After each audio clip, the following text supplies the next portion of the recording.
నమస్తే, నేను అక్షిత్. మనతో ఈరోజు మాట్లాడడానికి మాధవనేని రఘునందన్ రావు ఉన్నారు. అన్న చెప్పండి అన్న, అప్పుడే ప్రచారం స్టార్ట్ పెట్టినట్టున్నారు. నేను 2 నెలల క్రితం నుంచే పనిచేస్తాను. జనవరి నుంచే ప్రచారం ప్రారంభించినాం. ఉమ్. దుబ్బాక ఉప ఎన్నికైనప్పుడు ఎట్లాంటి స్ట్రాటజీస్ తోటి ముందుకు పోయినామో అట్లాంటి స్ట్రాటజీస్ తోటి ఇప్పుడు నరేంద్రుడి అండదండలతోటి ఈ ఎన్నికలకు గెలవబోతా ఉన్నాం.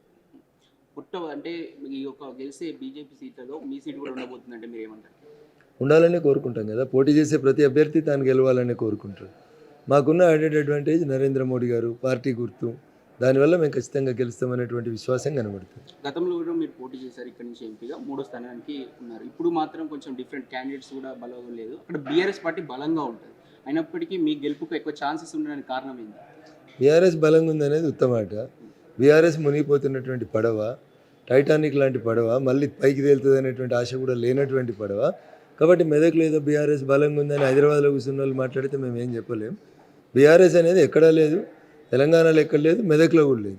మీరు గతంలో ఒకసారి చెప్పారు, తుమ్మల లేకపోతే కడియ వీళ్ళందరూ ఎప్పుడో ఒకసారి మీకు రిటర్న్గా చూపిస్తారు, వాళ్ళు జాయిన్ చేసుకుంటారు. ఇప్పుడు మీకు వాళ్ళ అవసరం ఉన్నప్పుడు వెళ్ళిపోతారని చెప్పారు. అది నిజమైంది అనుకోవచ్చా? ఇప్పుడు రఘునందన్ రావు చెప్పింది ఏంటంటే, నేటి ఫిరాయింపుదారులే రేపు పిరంగులై పేలుతారు సార్, నీ కొంప ఊలుతుంది అని చెప్పిన.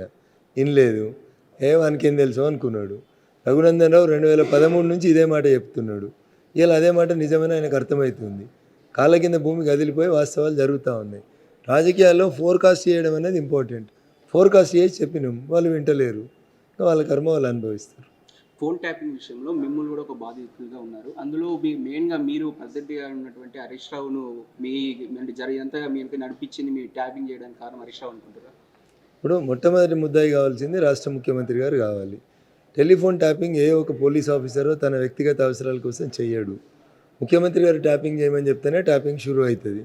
షురూ అయినాక ఇక వాళ్ళకి నచ్చిన వాళ్ళే చేసుకుంటారు, అది వేరే విషయాలు జరుగుతుంది. కాబట్టి 1, 2 దుబ్బాక ఉప ఎన్నికప్పుడు మా ఫోన్లు విన్నాము అని చెప్పిండ్రు. దుబ్బాక ఉప ఎన్నికప్పుడు అక్కడ ఉన్న టీఆర్ఎస్ ఇన్ఛార్జ్ ఎవరు? హరీష్ రావు గారు. కాబట్టి ఆయనను ముద్దాయి చేయమని అడుగుతున్నాం. అప్పుడున్న జిల్లా కలెక్టర్ ఎవరు? వెంకట్రామరెడ్డి. ఇవన్నీ ఆయనకు తెలిసే నడుస్తున్నాయి. ఆయన డిస్ట్రిక్ట్ మ్యాజిస్ట్రేట్ కుర్చీలో ఉన్నాడు. వీళ్ళంతా కలిసి చేస్తున్నారు కాబట్టి వీళ్ళని కంపల్సరీ ముద్దాయిలుగా చేయమని డిమాండ్ చేస్తారు. ఒక ఉద్యమకారునిగా బీఆర్ఎస్ పార్టీ తొలి దశలో పనిచేసిన వ్యక్తిగా మీకు ఈ స్థాయికి బీఆర్ఎస్ పార్టీ చేరిందంటే మీకు ఏమనిపిస్తుంది? స్వయంకృత అపరాధం అనిపిస్తుంది. చేసుకున్నోడికి చేసుకున్నంత అంటారు కదా, అట్లా అనిపిస్తుంది. లిక్కర్ కేసులో చూసుకుంటే కవిత ఇప్పుడు అరెస్ట్ అయింది. అంటే ఇంకో 6 నెలలు కూడా జైల్లో ఉండొచ్చు అని చెప్పి చెప్తూ ఉన్నారు. ఏమంటారు? సో విషయం కోర్టులో ఉన్నప్పుడు ఒక వకీల్గా మాట్లాడకూడదు, సబ్జుడిస్ అవుతుంది.